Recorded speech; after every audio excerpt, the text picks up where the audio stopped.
In this video tutorial, we're going to create a mail merge using Microsoft Word and Microsoft Excel.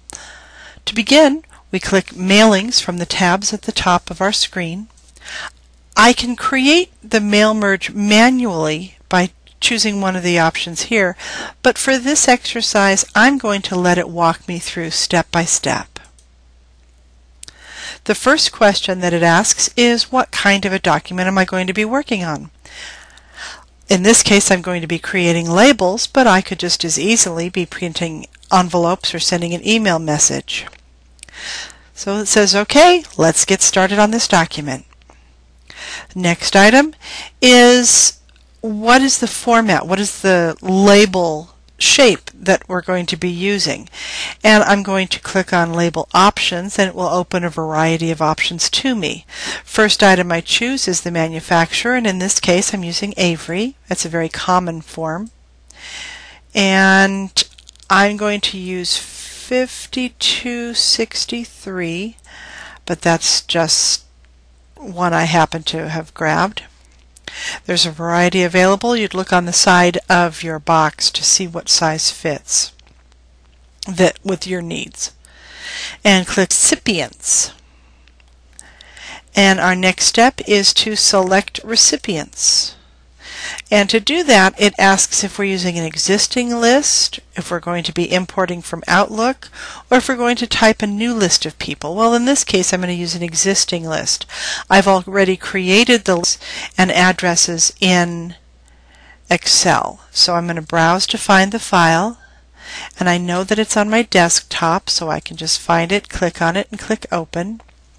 The information that I have is only on the first sheet, and I've already set up the first row of data to have my column headers.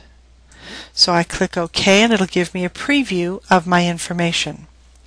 So I have my last, first, address, city, state, and zip code available to me. In this case, I want to modify, and I don't want to include Newt Rockney, so I just click on him and he's removed from my merge list. Let's click OK, and we've now imported our list of people that we're going to be working from.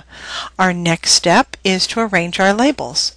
So we click on that so we can start working on arrangement. Now I can go in and I can click on Address Block, and it will automatically drop in all of the pieces that I need in the format that is wanted by the post office.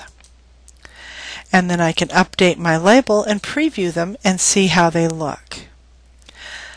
If I prefer to have more control, then I can go in and I'm going to take my address block out and update my labels. And I'm going to go in and manually import each piece that I want in that label. So first, name, last name, address, city, state, zip. I might also choose to use this more items section if I'm adding additional content, some piece that isn't included in a standard address block. If I do this, then I have to manually adjust by putting spaces between first name and last name, putting the pieces on their associated line, adding spaces, etc., etc., so that it's laid out appropriately. This gives me the opportunity to customize the information that's presented. Right now, it's in Calibri size 11, and I want to make it size 12, and I want the first line to be bold. When I've got that set up the way I want, I click on Update All Labels, and it will automatically transfer to all the labels in my mail merge. Next, I can preview my labels. Let's go back and make one more change to our labels. So let's click Previous, Arrange Labels, and I'm going to be on Mailing. I want to add a rule to my mailing, so I'm going to come here and I'm going to skip a couple of lines so that it's out of the way, and I'm going to click on Rules, and I want an if then else, and this would work for any of the different rules. It's the same general idea. And in this case, if the last name is equal to mouse, let's insert the text, I love Disneyland. And otherwise, we'll put in, let's go to Disneyland. Okay. I want that to be bold and italic. And then I'm going to update my labels. You have to do that each time you make a change so that it knows that whatever is done in this first setup label is continued with each additional label. You can preview your labels, and I can see that Mickey Mouse has I love Disneyland and everyone else has Let's go to Disneyland.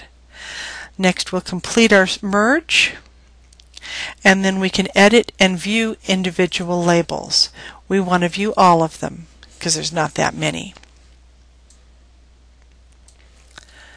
So we've got each person with their Let's go to Disneyland. As we go down, we've got Mickey Mouse with I love Disneyland. And this concludes our video tutorial for MailMerge.